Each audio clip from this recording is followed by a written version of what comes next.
Well, today, thank you for coming here with me to do this interview, Kathy. I really, really appreciate you. Really means a lot to me. Today, you guys, we got a special guest, and I'm really excited to announce we have Poker Hall of Fame nominee, Women in Poker inductee, Hall of Fame inductee, absolute poker legend in the community. Please, everybody, give a warm welcome to Poker Cat, Kathy Liebert. Thank you very much for doing this interview today. So excited to have you.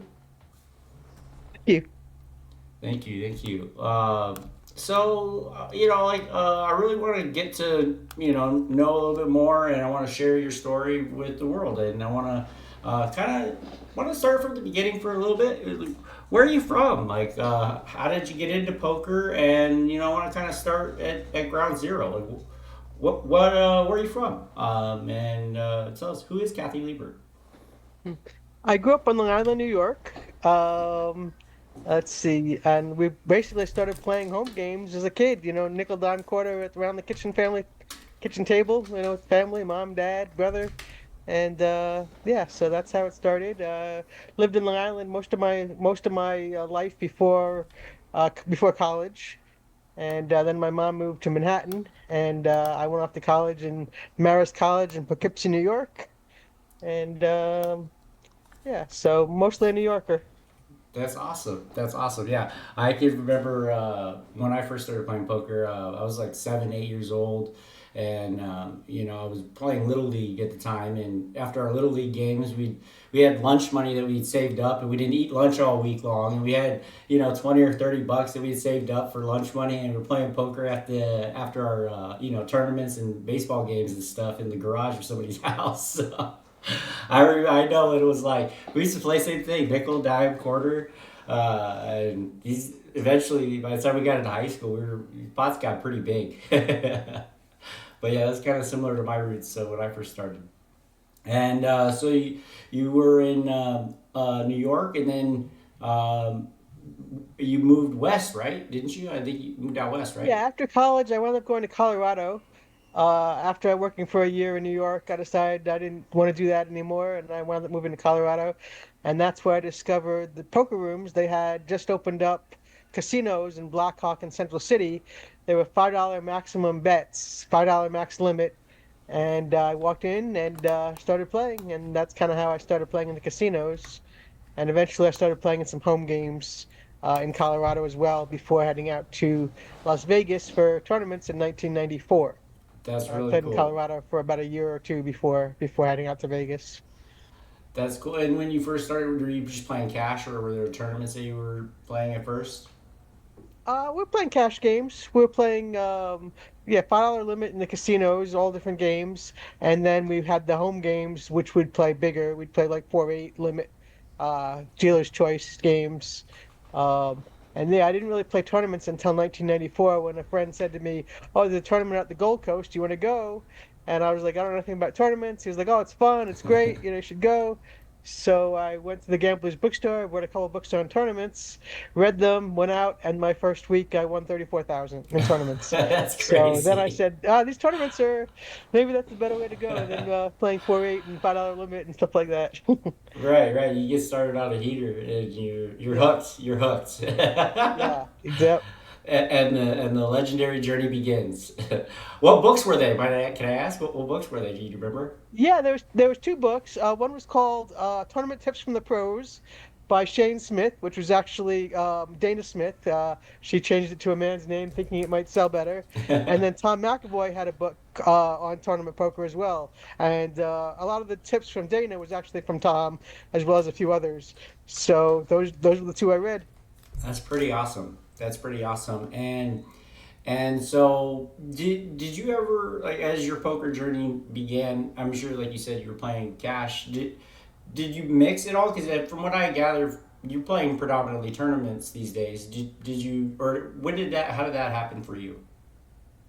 Yeah, I was playing cash games, low limit cash games mostly for the first couple of years. And then once I went out to that tournament and had such a tournament success, That I was started it. traveling to a lot of tournaments and, basically we're playing a lot more tournaments. And occasionally I'd play cash. but I just started finding the tournaments more challenging and interesting, and I was doing well at them. So I was doing more tournaments ever since then, and rarely cash games. Cash games now more for fun or just for just to hang out or just to not. I'm not really playing cash games for a living. Right, Never really did. Just enjoyed the tournaments and the challenge of that more. right. Right, and like meetup games and stuff like that are fun. To play, and you get to meet with maybe other content creators and other players in the community. So I can get Yeah, that. usually if I play a cash game, it's just a small one for fun. I'll Right, just sit down and just for sociable more than right, for grinding out a living. Yeah. right, right. So yeah, and I think that for me, I very similar. I came up originally playing cash mostly, and I didn't have that huge success. I still have it, but I was just playing cash, and then just honestly, I consider myself a baby in the tournament world. I Right before COVID, I started playing. I'm out here in Arizona, and I was playing in like the Arizona State Championships a few years in a row, and almost cashed a couple times. And I don't know. Right after COVID happened, I decided when I came back, I wanted to play exclusively tournaments, and I like you're saying, it's just a lot more allure to me. I enjoy the big prizes up top, playing for the trophies and stuff like that's cool. But I just think I'm super competitive, so in playing the cash games, it's just felt like a job. Clocking in and clocking out. Where tournaments, they're just a lot more fun. I really enjoy them. I was fortunate that I had success at tournaments pretty early, and so I didn't really feel like I needed to play cash games for a living, and that's what I'd been doing before that. Basically playing small and making a little bit of money, but the tournaments had so much bigger prize pools and potential, and Absolutely. so yeah, I just found it more fun and enjoyable and challenging. Yeah. Right, right. So, in your transition, so actually, I want to pause here for a second because you left you were in the financial industry, if I'm not mistaken, of some sort. You were maybe a financial advisor. I can't remember, but if I remember correctly, you came out of that industry, and transitioned into poker, right? Yeah, I was a business finance That's major in college, graduated with a business degree, and went to work for Dun& and Bradstreet for after about a year. I just kind of didn't love the job, and my mom encouraged me to find something I loved, and the money would follow. That was a love it. book that came out, I guess, around that time, and so I left the job not knowing what to do, and just moved to Colorado, and just discovered poker, and I never went back to business jobs. That's crazy. That's really cool.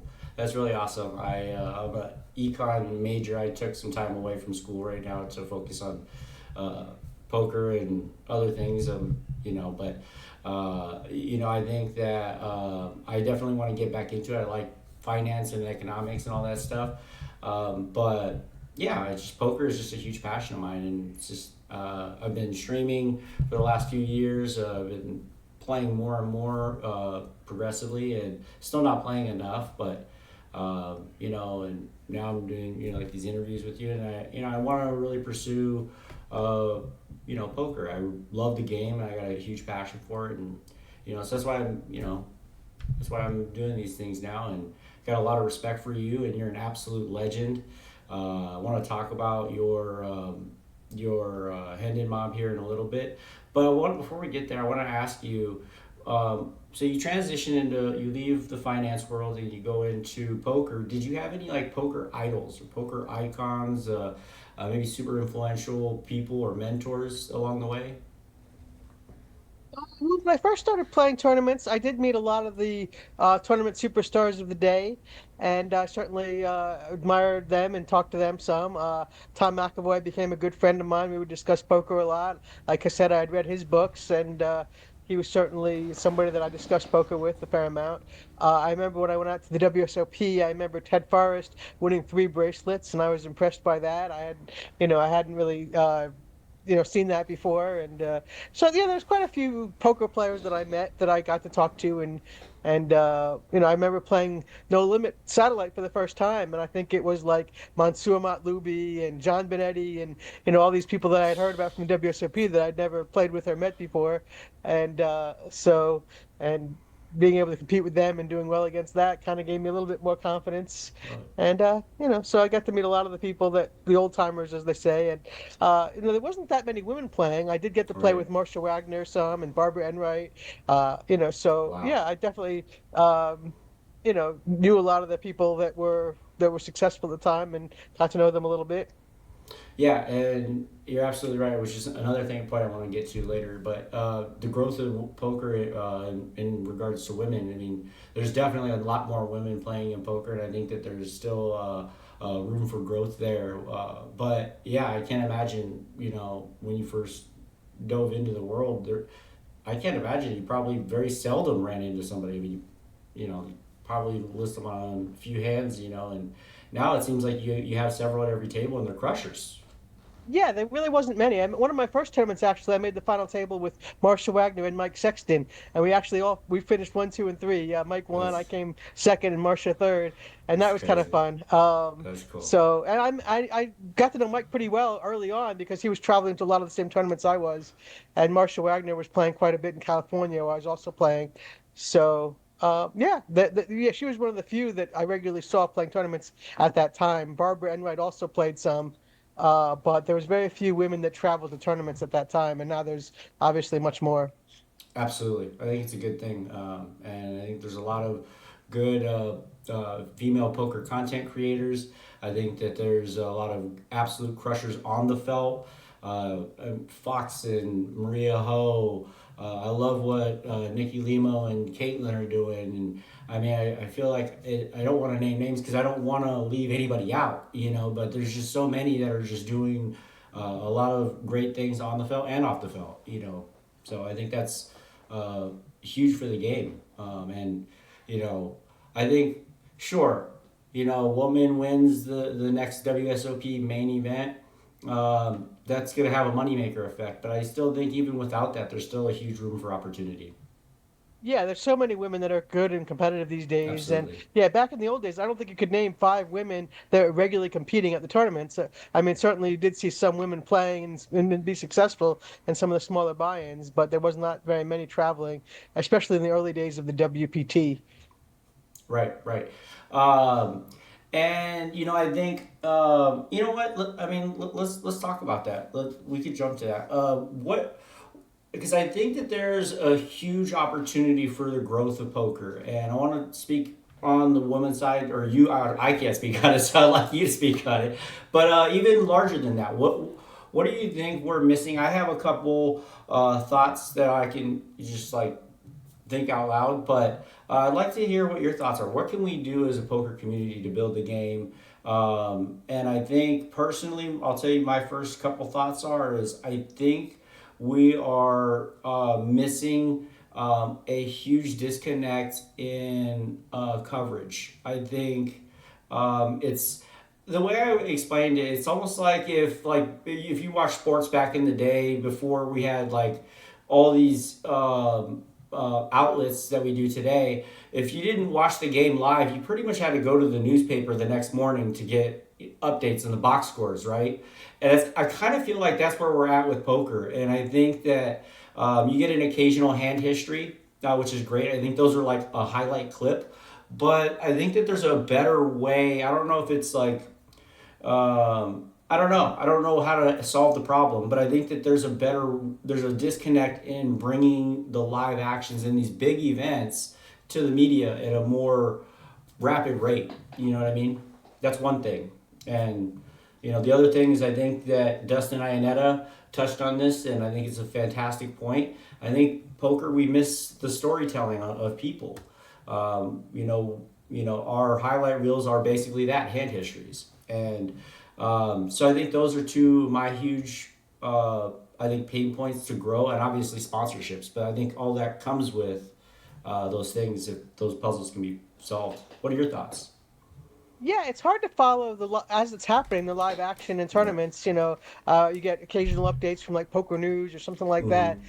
But in terms of really following it as it happens, it's very hard to get a lot of information. Right. So I mean, obviously the Poker Go studio tournaments where they show them, Right. highlights a lot of the players that are playing, and especially Chrissy Foxen, Right. who's had so much success on those. People can watch that. But in real time, it's very hard to get a real sense of who's doing well and what's going on. Um, Yeah. I don't know how to fix that. I mean, the Poker Right. News does the best they can, Yeah, they do a but obviously fantastic job.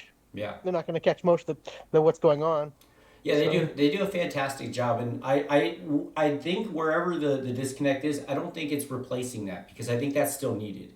Because we, when those big spots come, yeah, we'd like to see what was the action. Like we don't, just want to know chip stacks. Like that's not as fun either.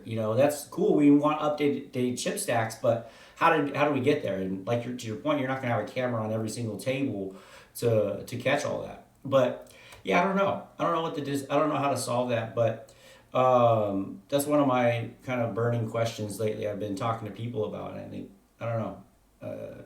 I had a buddy running deep in a tournament recently, and I won't name the tournament; it's irrelevant. But to your point, I couldn't get any updates. I had to get basically personal updates and yeah, I did see stuff. that now they're having an updated apps where you can put in your own chip counts and things like that. That So I helps. guess maybe that will be a better way to follow it. But yeah, in general, especially when the tournament's live, even if you see the chip counts, often they're not up to date. It's Right, very they're hard to hours keep track of behind. everyone's chip counts and keep it up to date. And you get just sporadic people. You don't get everybody. You just get sporadic updates once in a while. And I mean, I don't know if there's any way to fix that. I guess with uh, at the WSOP, they are making some changes, I guess, to allow more coverage and more updates by the individuals themselves, Right. which I guess will help. I think you're absolutely right, and I think that's probably with today's, advancement of social media and content creators. That actually might be the answer. It might be the content creators, the players themselves, that kind of unify and maybe even create like a channel, if you will, that everybody can feed information to. I don't Although know. most people aren't going to be using those resources, I mean, Right. out of all, how many people are actually going to update their chip stacks and stuff like R- that? Probably not very many. Right. So if you wanted to find out how Chrissy Foxton's doing, and unless she chooses to update it regularly, you're not going to know. I mean, you'll get an occasional update here and there of the more prominent players, but yeah, I don't Absolutely. know. Absolutely. I think that, but I don't know. What do you think that, as far as like maybe women in poker on that side of it, what could be done to improve, grow women in poker and on a larger level, like just building the base of poker, like for people that are not playing poker that may not be women, it could be men. But what do you think as a poker community that I think that you think we could do to continue to grow the game? Yeah, I mean, certainly there are a lot more women playing now, and they feel a lot more welcome, and a lot more women that are successful. I think encourages other women to play as well. Back in the old days, probably there was not as many women playing, and there was not as many women role models of successful women playing. So certainly, I think that more women seeing a lot of the successful women does encourage them. Obviously there's more information out there and training and online and all that kind of thing, which probably helps people learn faster and get more comfortable playing live and competing. Um, in the old days, I actually remember the WSOP had a lot of glossy brochures with everybody's picture and stuff like that, and the updates seemed like there were more regular updates of, like a tournament report, where they kind of gave you like a one-page synopsis of what happened and who's playing and stuff like that. I mean, you see some updates if you go to like Poker News or something like that, Right. but it's not really the same. It's not you don't get as many updates and kind of fanfare, I don't think, as and brochures and that kind of thing as we did in the old days. I don't Right. know if you know. Right. I don't know if you were around back then, but I used to get like a glossy brochure that showed all the winners' photos and Right. all the Right. stories and stuff like that. And you don't get Right. that anymore. Right. I guess there's more online available than there used to be, but Yeah, it doesn't the card seem. player magazines and what was the other one that used to run around? There's another magazine. Run was it Run Good? No, not Run Good. But there's another one. Ania was another one. They would post like winners and stuff like that, and then the house would usually have like a pamphlet of their schedule even before the winners, like in their past winners. I know what you're talking about. Yeah, So, sometimes you can't even find the results the day of or the day after right, of who won or who did well or who made the final table. That's true of like the win tournaments and other tournaments. So it's too bad that it's not that there's not more updates going on for all the tournaments. yeah, Obviously, the WSOP has more updates than some of the other ones, right. but Right.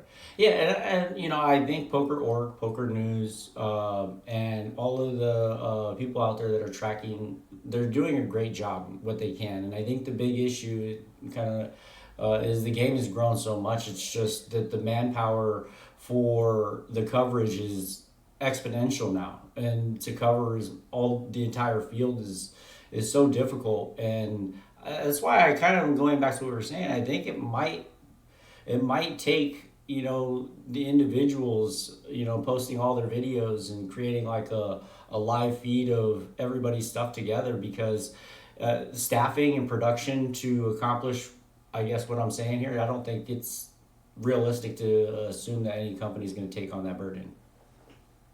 I mean, I think some of them could do more updating on a more timely basis, for sure, Yeah. But yeah, obviously it's not easy to keep track of everybody and what's going on at every moment of the tournament as it's going on. Right, and there's tournaments happening all over the world too, for that matter. Yeah. So it's definitely tough, but so yeah, I think that's just, I think, some things that are missing. But do you have any fun poker stories or wild poker stories? I'd love to hear one fun wild poker story that you'd like to share with the crew. Well, that's tough. I can't think of one particular one off the top of my head. I mean, there's lots of different things that have happened over the years. Obviously, some good, some not so good. I mean, I guess the biggest thing that comes to mind in terms of my own story is WPT Bay 101 Shooting Star. We were down to three-handed. I was chip leader by a good margin, three-handed, and that was a good opportunity for me to win the tournament. And Big Hand came up with me and Steve Brecker, where I had Ace King and he had Ace Queen, and I had a king on the flop, and it looked like I was going to have 90% of the chips going into heads up. And it wound up coming runner runner. He made the straight, and he wound up winning the tournament. And I got second. So Oh that was man. probably the most memorable experience in terms of having a chance to win a WPT title. Right, right. That's incredible. It's funny you bring that story up, because my last interview was with Josh Ginden. He's just announced as the first ever Club WPT ambassador, and he's in the chat, by the way. And he's got a question for you. I'll get to in a minute. But I was interviewing him last week or a couple weeks ago, and I brought up that tournament, and I mentioned, do you remember? I'm sure you remember this, when you were heads up with Steve. Matt Savage. So in that tournament, you guys were shooting stars, and you were one of the shooting stars, and everybody had a shirt. And the honorary thing was, if you got knocked out, you signed the shirt for the person who knocked you out. And so your heads up, you haven't been knocked out yet, obviously. So your shirt's still part of the bounty prize. And Matt Savage goes and brings your shirt and puts it on top of the cash, like it's part of the bounty prize. And you were like, "Why would you do that? Why'd you do that, Matt? Do you remember that?" No, I don't remember that. Yeah, Sounds vaguely familiar, but I don't remember. I mean, yeah, he was just wanted to spicing things up, and Matt's funny guy. But I watched all the WPT final tables, going back to the very first one with Gus Hansen, that they had a production on it. I definitely remember that one with you and Steve Becker at Bay 101. That was crazy. That was Matt kind of likes unfortunate. to tease me a little bit to this day. He still does stuff like that. Yeah, that's par for the course for Matt. He's a funny guy. He's a jokester. So talking about that, and this kind of will take us into the Hendon Mob. Salem Witch asks, his name is Josh Ginden. He asked, "What are You're consistently running deep in a lot of tournaments over the years. You got a lot of final tables. To your point, you have several opportunities at a WPT title. You have a WSOP bracelet, which I want to talk about. But his question is, how do you find yourself over a period of decades that you're still constantly competitive, and like what is it, a certain style, or what is it that makes you so legendary? Is basically the question. I think that over the years, I have tried to adjust my style somewhat. I think in the old days, actually, I was more aggressive than I am these days. I think I have more of a survival strategy these days, which may or may not be the best in terms of winning tournaments. But I mean, I just you over after playing so long, you kind of get you see a lot of hands, and you just you kind of develop a certain way of doing things, and I'm kind of a survivor. I just kind of try to play a solid game of poker, and I find that I tend to last a long time playing that style. Certainly, a lot of players these days are much more aggressive. And that can lead you to crashing, burning early, or getting a lot of chips and having a better chance to win the tournament. So Right. there's definitely different styles and different ways of getting there. Right, right, and I heard you in your interview with Robbie in the Cards Chat interview, and you touched on that a little bit, where sometimes at some points you're just trying to survive and effectively kind of ladder up and let them knock each other out, and then sometimes you need to go for it. Like for instance, let's jump into that, the millions, the party poker millions. Explain the prize structure and why that specifically was not a tournament that you necessarily just try to ladder up. And you win $1 million, your best live cash. You got over 7 million in earnings, and I think that is at the very beginning of when you really got on a roll. I think right. Actually, you were on fire before that, but I think that was a huge score for you. Yeah, well, that tournament, well, we knew it was $1 million for first, and we knew that there wasn't going to be a huge prize pool, for the other places. So we got down to I mean, we knew that start at the very beginning of the tournament that first was going to be 1 million, and that there probably wasn't going to, then there's going to be a huge gap between the other places. It turns out when we made the final table, I think ninth was like 9,000, and first was 1 million, and every spot, the pay jumps were not that huge for the bottom spots, and obviously there was a huge difference between first and second. I think it was 1 million for first and 80,000 for second, something like that. Wow. So going into the tournament, I knew that it was very top heavy, and I did purposely play much more aggressively and kind of play for the win. I was three betting and four betting with a much wider range and playing, much more aggressive style, you know. So it was kind of go for the win right from the beginning in that tournament. Right, right, And yeah, and that was the one on a cruise, right? right. It was on the cruise. Yep. And so there must have been a huge overlay. So they rather than doing a guarantee for the prize pool, they did a guarantee for the first. There's probably a huge overlay is probably what leads to that. They guaranteed 1 million for first, so and then they let people buy in for $8,000, but a lot of people had won qualifying online by playing $22 tournaments to get in. So I think it was about one third people buying in for, I think it was $8,000 was the tournament buy-in, not including the cruise fees or whatever. And then about two-thirds of internet winners and about one-third Like luck. people that bought in. And I think the final table was similar. I think there's quite a few pros at the final table. It was Phil Hellmuth, Chris Ferguson, myself, Wow. a few other pros, Phil Hellmuth, and then I think there was it might have been more pros than amateurs at the final table. More pros that actually paid the buy-in than people that actually had won their seat.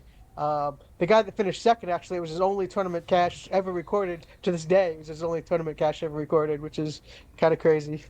That is crazy. That is crazy. So the Voyage and WPT did something similar recently. There used to be. I feel like the WPT had a few stops on the. Maybe it wasn't on a cruise. Maybe they had a cruise and then it was at like a destined location. But I feel like there was some cruise stops in the past. But they brought it back. I don't think it's happening this year. But how is that like playing a big event on a cruise? As far as distractions and going to all these beautiful. I'm sure you guys went to a beautiful island, and how do you dial in that spot like that? Yeah, it was a long time ago, and there was more. There was a few big tournaments on cruises back in the day. I don't know about these days. I haven't been on a cruise in quite a long time, but the Party Poker Million, I guess, was the first big one they held on a cruise, and then they actually had a few others for the WPT that were on cruises Right. as well. But I didn't love the idea of being on a cruise playing poker tournament.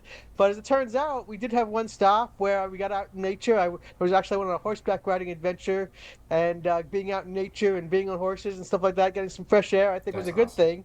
Although I Right. was a little bit sore the next day because I wasn't used to being on horseback riding. I mean, I had I used to ride horses when I was younger, but hadn't been on in a while. But I think it was good to be out, doing something active and being outdoors. I think actually does help, kind of clear your mind and help tournament results. In fact, the most times I've had a big win, it's right after doing something kind of outdoorsy, either horseback riding or skiing or something like that. So that's not something I regularly do, but it's probably a benefit. Right, right. So actually, somebody in the chat, Beachy, she says she walks a couple miles a day. Definitely recommends it. Uh, but yeah, that's great. I can imagine too because a lot of these islands that you would go to, depending on the island, you can't play while you're docked, right? You got to be out at sea, so there's really no playing anyway while you're docked. So you get to experience the island without having to worry about that. Yeah, it In was a most long time places, ago, but we definitely did have a couple of stops where we stopped playing and went on, different stops and got outside and did different activities. But yeah, going for a walk outside, even between, during the breaks and stuff like that is probably a good thing. And I do try to go for walks during the breaks, at least a little bit, right? but you don't have that long, to do that. But yeah, getting outside and getting some exercise is definitely probably an advantage to your game when your mindset. So you have a 7 million in live earnings. Your best live cash, $1 million, which you just talked about. The party poker millions. You won that with a star-studded field at that, and then you win a bracelet a couple years later. Tell me about that story. Yeah, I was playing a lot of WSOP events, and that was actually an interesting one. That was a shootout. So you had to beat your table, and then you had to beat another table, and then you made the final table. And so, yeah, that was a fun tournament. I finished second the year before, actually, in the shootout, Oh or one of wow! the tournaments. No, maybe it wasn't a shootout, but in one of the limit hold'em tournaments, I finished second. So I kind of felt like I needed to redeem myself, and I wound up getting first, which was obviously a great result. But it's not easy to win these tournaments. You get to the No, final table, and there is some strategy adjustments whether you're trying to survive or trying to win. right, And obviously the more aggressive players have a better chance to win, but you also have a better chance of crashing and burning earlier. So right. that's kind of the you have to kind of figure out what your priorities are, I guess. Right, and from what I gather, you're not much of a GTO person. I'm sure you know some charts and stuff, but you're not like all in the weeds very much on the GTO. What's your take on GTO versus exploitative poker, and how do you incorporate what GTO, or if you do at all? Yeah, I mean, when I was playing poker back in the old days, we didn't have GTO, we didn't have Right, charts, we didn't have, where there was a little bit of training, I guess, available online and stuff like that. There's a few training sites, I suppose, but for the most part, it was just kind of, learn by playing or by talking to other players and that kind of thing. So, yeah, the GTO charts and techniques and everything didn't come along till much later. And yeah, I've looked at it a little bit. I haven't studied it in depth. It does give people kind of guidelines of what to play and how to play. And I guess that works for some people and doesn't right, work as well for other people. For me, I've always been more of a field player, so to start trying to use charts now and stuff like that is a little bit different, and it kind of goes against the way that I've always played and learned how to play. So I have looked at charts, but yeah, it doesn't come intuitively to follow a chart or something like that when playing poker. right, right. I actually relate to that. Even though I'm like kind of an econ guy and I love math and all that stuff, for some reason, I don't know. I think poker's. I think you kind of drilled it, and I said this too in the past. But I think GTO is great for a baseline, just to kind of give you some sense of like, I don't want, even using the word should is a little loose, but what you should and shouldn't do, and then you adjust accordingly at the table to people that are playing loose, people playing too tight, and how you can by doing some studies you can get a baseline of how to handle that. But I think it's just so much more important that you be in tune with the table that you're at because nobody's actually playing 100% GTO, let alone an entire a table of players doing it. I don't think most players, even people that look at charts or study it, are actually playing GTO. Right, But yeah, I right, think for the thing is that I'm not an expert on GTO at all, but it seems like it's a strategy based on other people playing a certain way. right, So if you're playing against the GTO guy, you play GTO so that you're not exploitable. But most people are not playing GTO, so I right. think adjusting to the players and getting a feel and going with your gut and your instincts makes more sense most of the time. If you're playing, a bunch of GTO guys, I guess knowing their ranges and how they're playing, and adapting and not being exploited makes sense. But in most of the tournaments I play, I think most of the time, most people are not playing a GTO strategy. Maybe they are playing. Maybe some of them are studied in terms of trying to play more of their ranges and stuff like that, as opposed to just winging it. Um, but yeah, I think you always want to adjust to the people you're playing against. Even players that study GTO, I'm sure, adjust to their opponents Absolutely. and their opponents' tendencies rather than just playing according to a chart.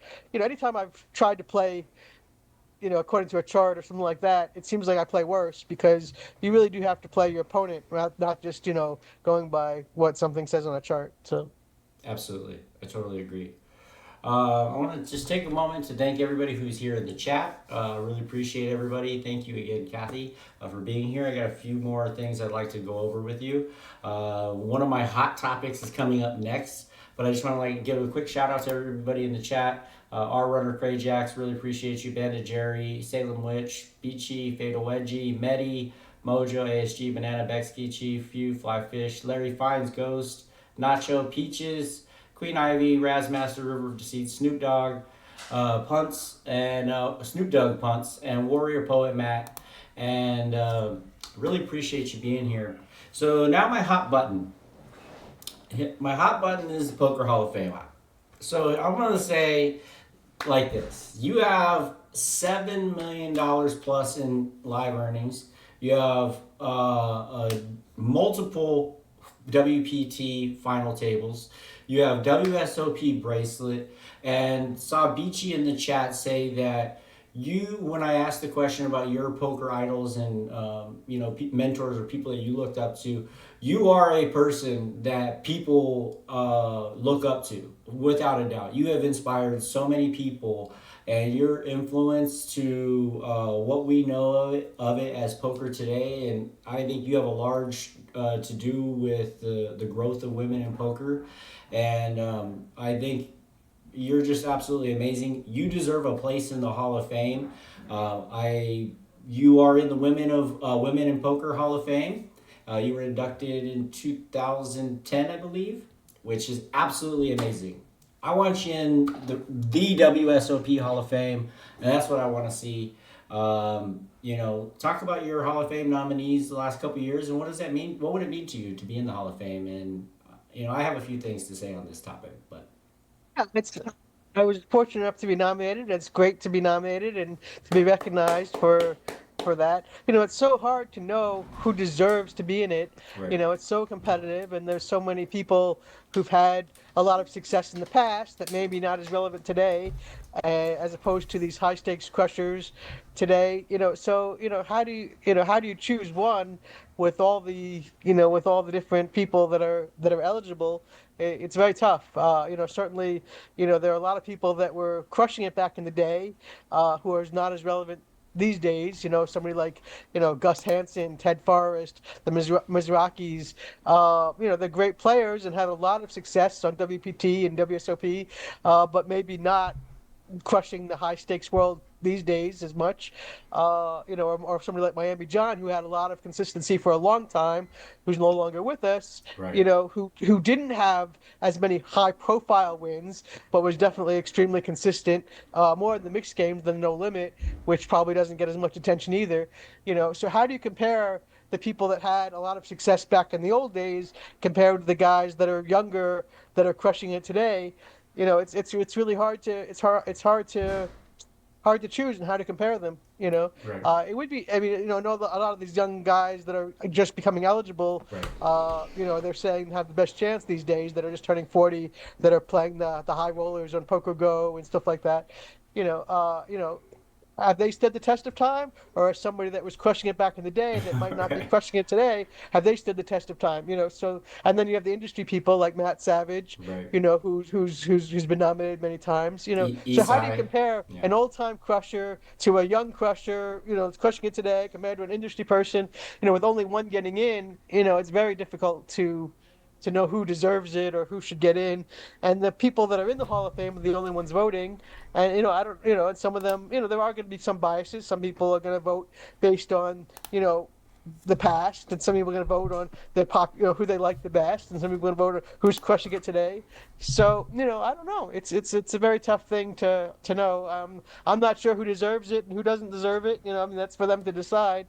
But I'm sure it's not easy to compare. When you're talking about people that crushed it for 50 years or 40 years that are not Right. crushing it as much these days compared to somebody that's had a lot of success recently, Right. but maybe not has been around as long or had the years of success over as long of a period. Yeah, and even to your point of the commentators, a lot of industry people, they call them Lon and Norm, Eastside, Savage. It's literally almost impossible to compare.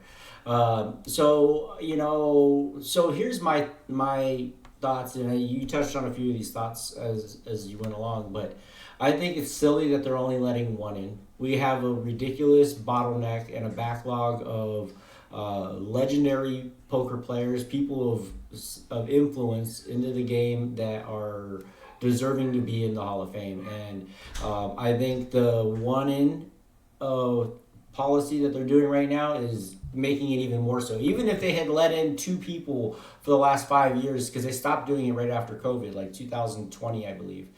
And so I think even with that, even if they were still letting in two, I think there's still a backlog. But there's just so many amazing people Mattisau is another one. He deserves to be in the Hall of Fame, in my opinion.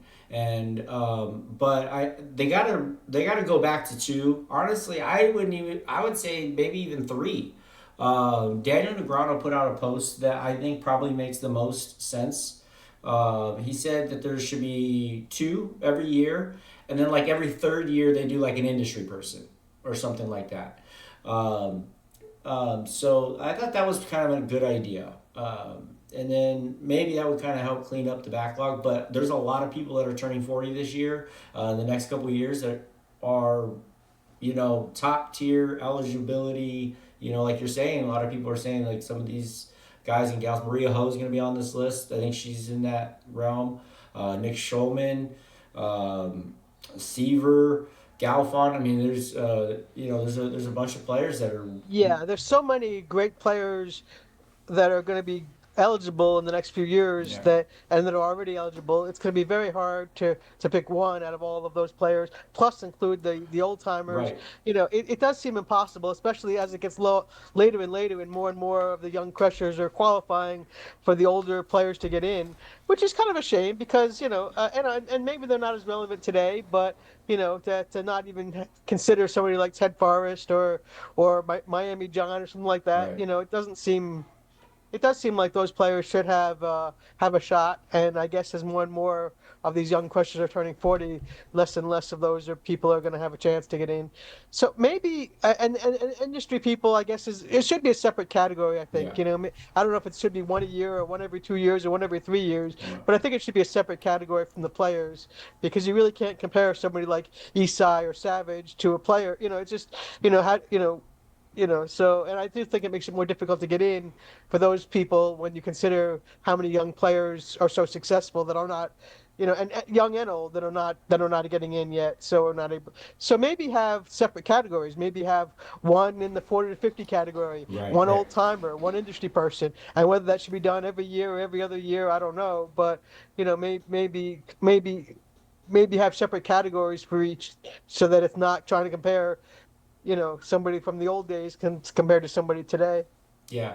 Um, they also, not only did they go from two to one, they took away something else, which is another bone that I have to pick with the whole process. It kind of, I'm not sure that this is the right way or not, but the way it's set up now, and I'm probably going to catch flack for this, but it feels clicky to me. They have the board of people who select who's going to get inducted from the nominees list, which is done from the public, is a group of, you know, the same group of people that are inducted into the Hall of Fame, living members, and they're the only ones that have a say. So it feels a little clicky to me.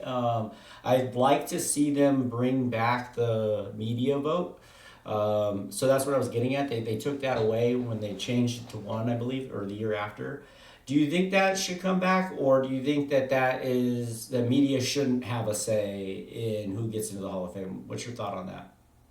A tough question. I mean, it's currently just the living members of the Poker Hall of Fame, and that does probably influence it quite a bit as opposed to having media involved. I can see the argument both ways. Maybe the media knows, maybe the media knows who's popular, but doesn't really know how well they play or how they're perceived by their peers.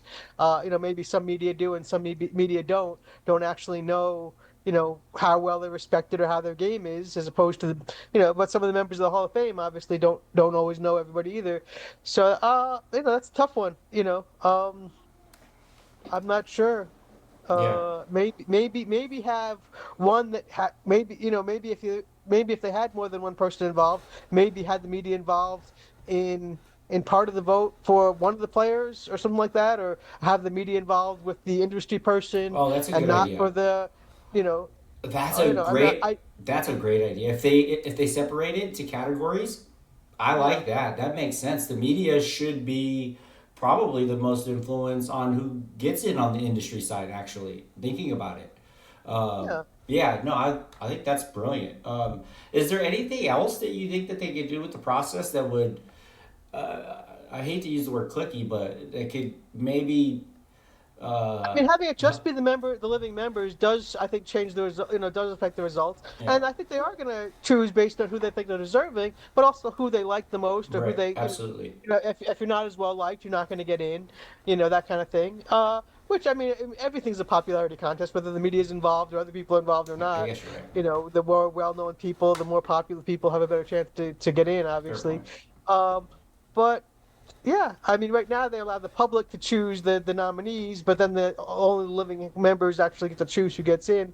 It would be nice if there was some sort of a balance, and I Yeah. do agree with you that one a year, leaves a huge backlog of many people that are probably deserving that will never Yeah. get in. So, maybe have the media involved. Maybe choose one kind of crusher right now that maybe only the Hall of Fame members should select that person, and then maybe for the old timers or for the industry person of the year, have more people involved in that kind of vote. The people that have been around a long time that Right. that have uh some idea on those things. It's hard to know, but Right. I do think that the way it is right now, it does seem like it's a heavy bias based on the currently who's crushing the high stakes poker world. Right. And I'm not sure if that's the best way to do it or not. Right. I do think that will probably make it much more difficult for somebody like Miami John or Ted Forrest or some of the industry people to get in with the Right. way the current system is. So it would be nice if some of the old timers and some of the industry people had a chance to be recognized and to be included. I, I think you drilled it. I think you're absolutely correct. I think, yeah, actually, just another question just thought up in my mind. If you know, I'm curious. Does so the WSOP as of we'll just say last year was owned by, or the Hall of Fame was owned by Caesars, WSOP, whatever. I think it was actually officially owned by Caesars, if I'm not mistaken. They actually own the Hall of Fame. But my question is the with GG taking over, does that affect the Hall of Fame? Is Caesar still owner of the Hall of Fame, or does GG take ownership of that, or do you know anything about that by chance? Assuming if Gigi bought WSOP, that they would probably control all aspects of it. Right, So I don't know if that was included in the sale or not, or how that works. I have no not knowledge, actual knowledge or insider knowledge about that. But I would think if Gigi bought the WSOP brand, that they would probably be in control of everything associated with that right, brand. Is how I would assume, but I don't know. makes sense. Makes sense. Aside from yourself, I think a top prospect to be the next inductee, give me a couple names who you think are the top prospects for the next inductees. Give me a couple. Let's say, give me Wow, that's a two tough or one. three. You know, Maybe I two or mean, three. obviously there's a lot of high stakes current crushers, and I don't really play with them that much, and I don't probably fall into that category, so I'm gonna not make a guess on one of those people. Uh, but in terms of the old time legends, it's still tough. I mean, Yeah. Ted Forrest certainly comes to mind as somebody that had a lot of Right. success early on. That was very, that was very somebody I looked up to. Michael Mizrachi, another one who had tremendous success both at WPT and WSOP. He certainly would be on my short list of people. In terms of industry professionals, I mean, that's a hard one to choose from Right. too, with Isai and Savage, and Yeah. I mean, I certainly would like them to have their chance Absolutely. of getting in as well. Um, Miami John, somebody who was so consistent for so long, One but hundred probably percent. won't get in because he doesn't have that notoriety and that big. He doesn't have those big wins and those big tournaments that as much. I mean, they're all deserving in some way or another. But to choose one, I wouldn't know. I Right. guess in a way you would want somebody that's still competitive over a long period and still competing at a high level. Even these days. I Right. mean, obviously if they're deceased, that's not going to happen. But Right. somebody like Ted Forrest and Michael Mizrachi, they're still capable of playing these days and having success these days. Right. So I guess if they were competing and being successful, that would influence it somewhat. Right. In I, terms of which way to go with that. yeah, I'd probably Uh, put Vanessa Selbst in that story in that group too. I mean, yeah, I don't she. think she's old enough yet, but I guess she's going to be eligible soon, right? Yeah, yeah, and I think her big hole in maybe getting inducted would be kind of what you're saying. She kind of, she did the opposite. She went into the business world. She left poker and she's killing it over there. I'm sure. But she hasn't played a lot lately. Has she been playing for the duration? She's a slam dunk to get in, I think, as well. Yeah, I mean, I certainly think she has a very good chance of getting in, even Yeah, though I do she too. she had a great few years, and then basically she hasn't been playing. I don't think hardly at all. I mean, I guess Right, she did. I guess she did show up at the WSOP in the Bahamas. I think I saw that she was there. But for the most part, she's not playing on a regular basis. If she just plays at all, it's very right, rarely. So somebody like that. I mean, there's a lot of people like that have a few good years that are either not as competitive these days or not competing as much these days. right, But I do think Vanessa will get in, right, just because she was such a dominant performance, coming, for those few years. right. Um, but yeah, I mean, I Antonio's don't know. another one. He But stepped yeah, there's a away lot for of a long people in that time. Yeah, category. yeah, The people that are 40 to 50 that are crushing it or have crushed it. There's quite a few in that category. Um, so yeah. yeah, I think Vanessa is one of the women that probably will get in. I think so. Uh, but there's not a lot of women that have a good chance. Chrissy Foxen obviously is not old enough yet, She's but gonna she's somebody amazing. that certainly is gonna have a very good chance of getting in very early. I think when she qualifies. Yeah, no, she's absolutely amazing. Maria Ho, she's just like in every avenue that you can fathom in poker. She's doing it, and she's doing it at a very high level, from commentating to playing. I mean, Maria Ho is just absolutely amazing. So I think she's another one. She'll be in at some point. I really hope that they change the rules a little bit in their induction process and see. I really am like I really want to see Savage get in there. I consider him a friend, but that's not why. I think he's done a huge amount for poker. You figure the TDA is a huge part of what we know how poker functions today in the majority of tournaments around the world. He's the face of WPT. He effectively helped build that entire brand from the ground up. He's very accessible to the community, and honestly, I can't think of a person who's had so much influence that isn't into the Hall of Fame, like to how we play the game, and I'd really like to see him get Yeah. in. So summer camp, it's coming. What's your schedule like? Imagine you're playing the main, but what do you got on the docket for this year? Yeah, I have to look at the schedules. There's a lot going on. I usually focus more on the WSOP than other venues. But I did notice that the Win in particular has some very good tournaments as well. Yeah, I mean, there's obviously every casino almost has something going on during the summer, so it's hard to to figure out what to play and where to play. I tend to focus mostly on the no limits these days. I don't play a lot of mixed games these days, just because the no limit is such bigger fields and bigger prize money, and just kind of it's easier to focus in on those than on the mixed games. So probably I'm going to be playing a lot of the no limit tournaments.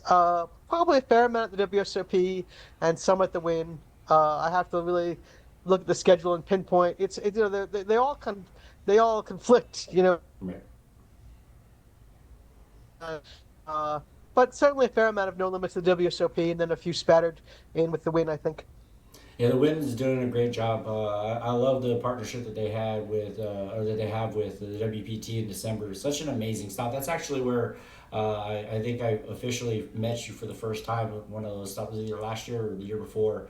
And, I think what the WPT does, what the Wind does, I've said it a lot, but on both parts individually, it's absolutely incredible experience. And they've kept it up all year long. They're doing summer series and the Wind's doing great things. I like what they're doing. Pretty good tournaments. WSOP, is much bigger, but it's also more of a madhouse. Yeah, it It's is. it's crowded and all that stuff. But obviously the prize pools are huge, and Yeah, so it's sometimes tough to choose between them. But right, yeah, they're all good. Some people prefer the Win, some people prefer the WSOP. right, Obviously the bracelet kind of thing is a is a big motivator for many people. right. Definitely. And you're right. The price pools are just massive. They're absolutely massive. Speaking of schedule, and we were talking about Bay 101 earlier.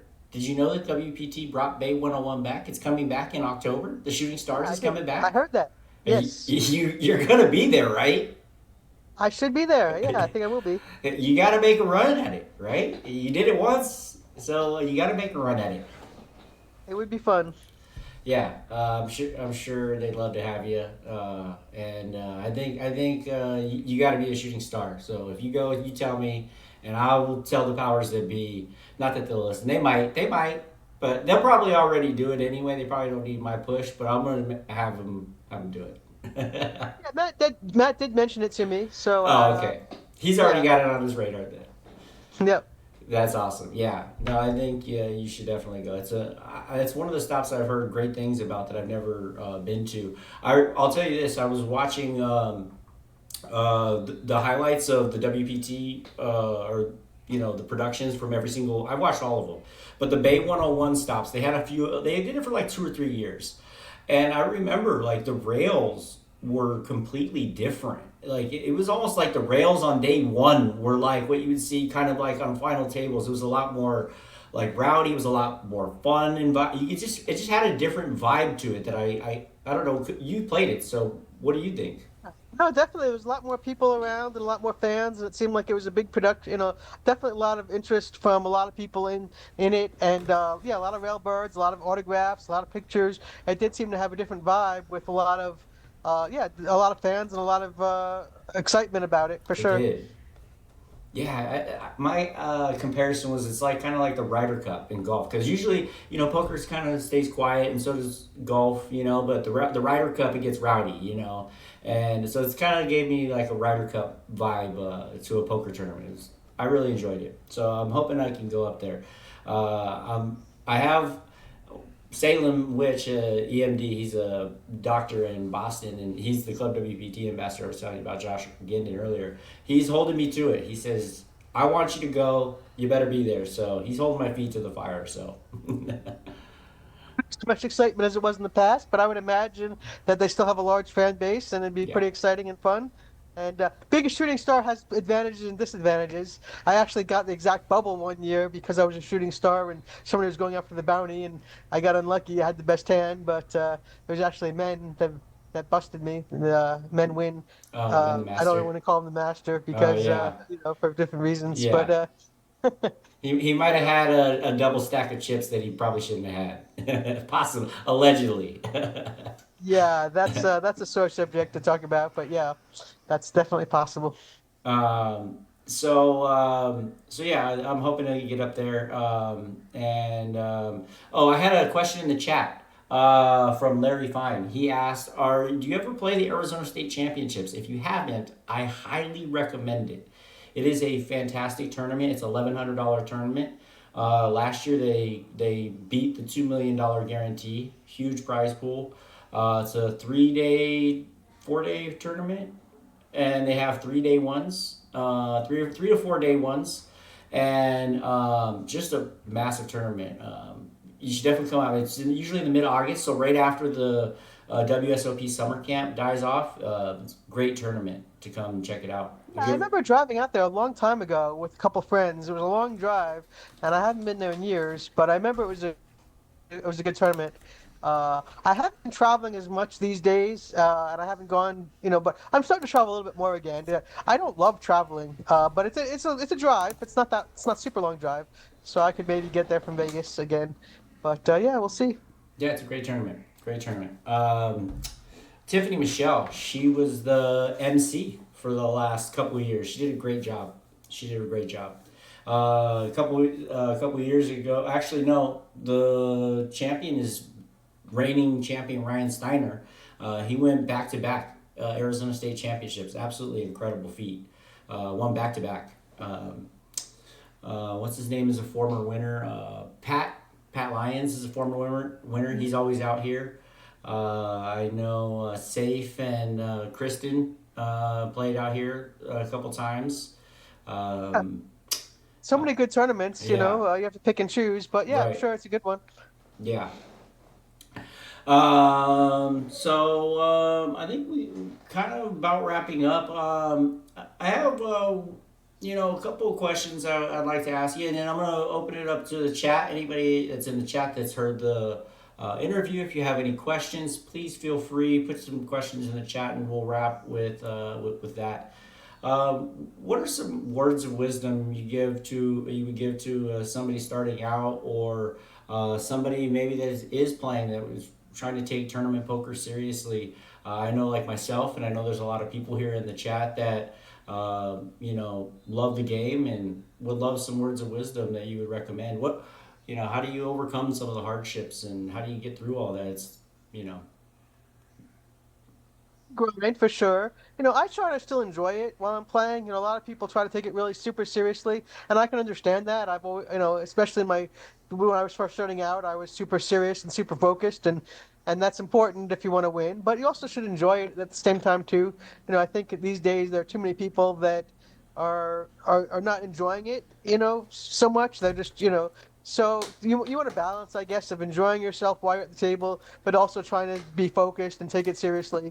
So maybe some sort of a balance. But if you're going there and you're miserable, it's probably not worth playing it, to be honest. So try to find a balance of enjoying it as well as focusing in on how people are playing and trying to make the best decisions. But sometimes I tend to be a little bit sociable, enjoying the process, and other times more focused. But a good balance, I would think. And you don't have to be a GTO wizard to play these tournaments and be successful.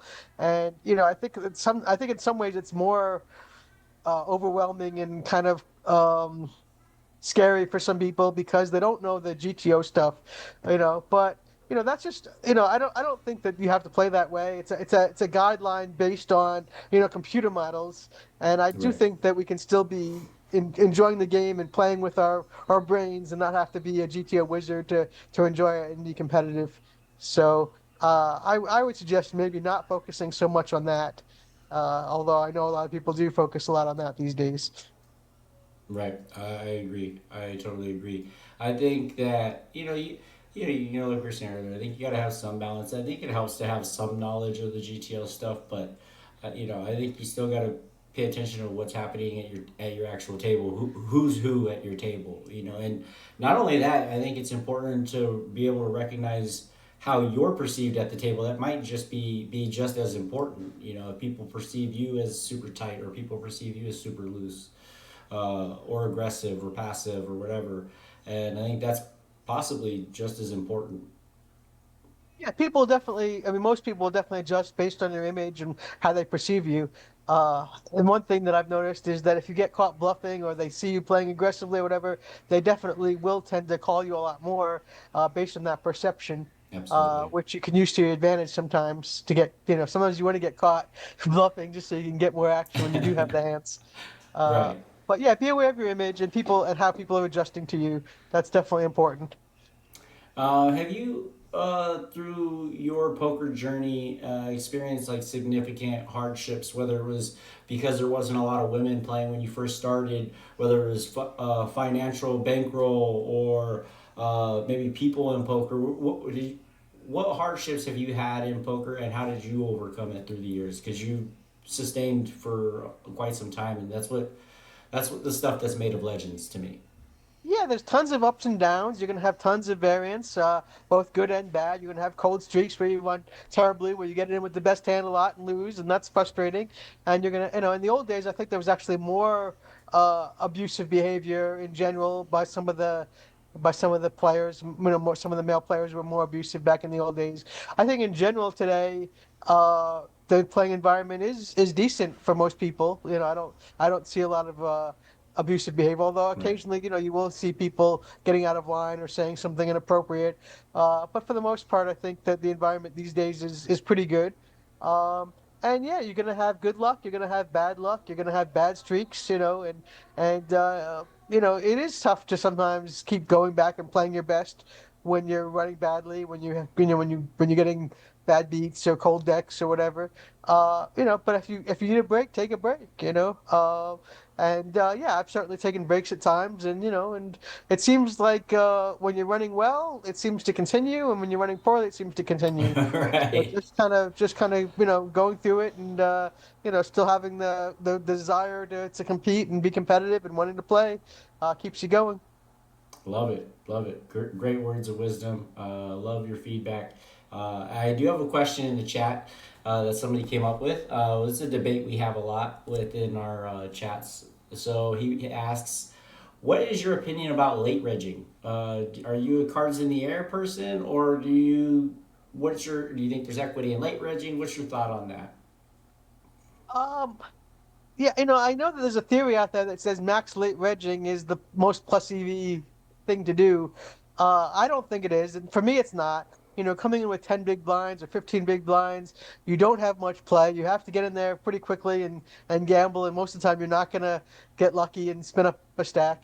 So I prefer to be there earlier and get to play and build it up, throughout the day rather than just trying to get in there and having to gamble and get lucky. Although as you get older, the days are, it can be a long day, and if you show up right at the very start, sometimes at the end of the day you might get a little bit tired and might not be making your best decisions. So. I guess you have to go by your own feeling and how if you, especially during the WSOP when you're playing a lot of days and they're 100. long days and it can be a long summer, a long grind. You might want to show up late sometimes and not use up all Sleep your in, or energy if you're, yeah, but so in general, I like to kind of show up not too late, but I might show up a little bit late on some days if I need a little extra rest. right. But yeah, I like the deep stack play better than the short stack play. Yeah, I, I agree generally in the sense that like I like playing deeper. If I was entering a tournament, like say I was gonna play the Millie Maker tournament for whatever reason, I don't know. Just a hypothetical. It doesn't have to be that one, but it's a rebuy tournament where people are going to be buying in over and over and over, and I'm only going to fire one bullet, maybe two bullets. That tournament, I probably won't come in for cards in the air. I won't be max late reg it either. I think max late reg, like you said, you're gonna most often come in and find yourself in like push fold stuff, and that's not fun. Unless there's a significant amount of the field that's gone and you're like super close to the money, which isn't really realistic. I like maybe somewhere in the middle, maybe.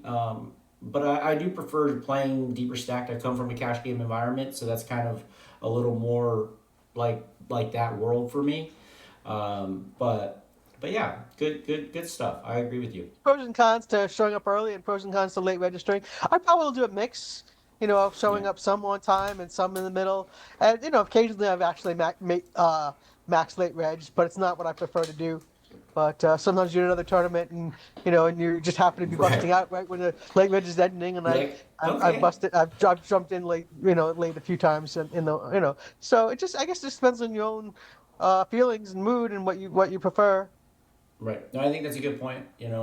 Especially in like you said in the summer specifically, where there's so many tournaments. You could have just played yesterday. Maybe getting a little more rest today is more important than being there for cards in the air. Maybe you just busted a tournament, and like you said, late reg still open in another one.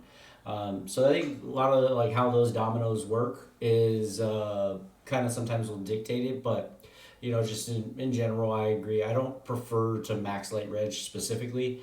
I do like late regging, and if I'm gonna fire multiple bullets on the flip side to a tournament, then I'll be there for cards in the air because now I can play the best of both worlds because I can be there for cards in the air when there's a lot more of the bad players. There's a lot more punting going on. People are trying to just go all in to build up stacks, and you can catch those punts and build up stacks pretty nicely.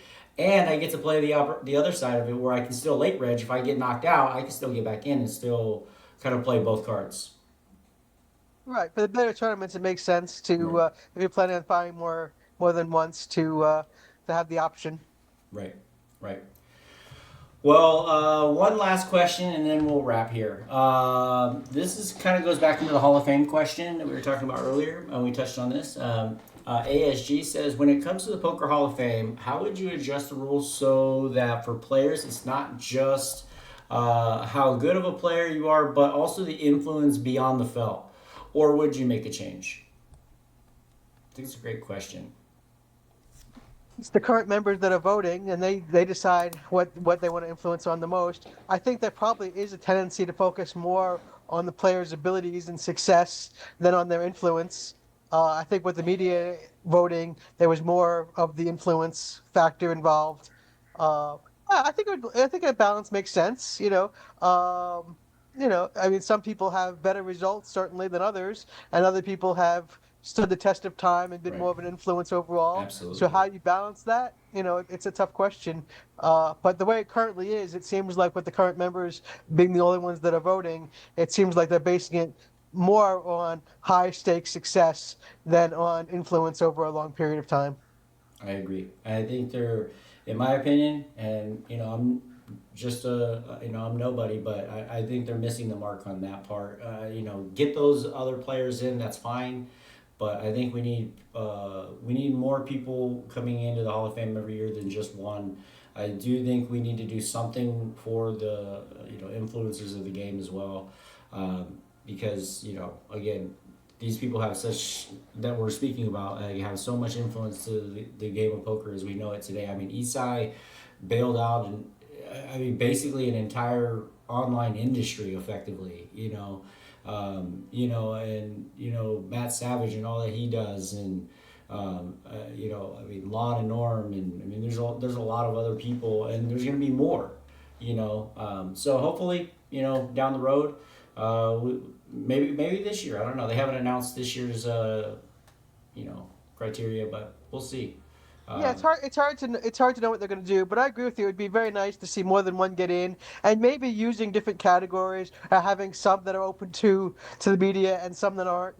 That maybe that makes sense. But they're going to do whatever they want to do. We're not. Us giving our opinions is fine, but they're going to decide to do it whatever way they want to do it. And that's the way it's going to be. I But agree. Well, I think we'll wrap here. I can't thank you enough, Kathy. It's been an absolute pleasure having you on. Thank you guys in the chat. I will post this interview on Twitter and my other channels later. It'll probably take a few days. I just want to watch it back and do some editing. But Kathy, again, I can't thank you enough. Really, really appreciate you. You're an absolute legend. Hashtag Kathy for the Hall of Fame. Everybody get your votes in. It's not open for voting yet, but when it is, everybody get your votes in. And I'm pulling for you. So, thank you, I appreciate that. Even if I don't expect to get in, which I don't, it's still nice to be nominated and to get that recognition. So I appreciate that. And you deserve it. You absolutely deserve it. You had an incredible influence on women in poker. Poker today, you've been an idol to some that have grown up watching you play, and you're still in the game. You've definitely outlasted or passed the test of time. You've been playing for a long time, and you're still playing at a very high level. And go get a bracelet this year. Let's seal the deal. Let's seal the deal. Get you to the Hall of Fame. And again, I really really appreciate you. If you can, just stay with me for like 30 seconds after we hang up. After I end the stream, I just want to wrap with you just for a second.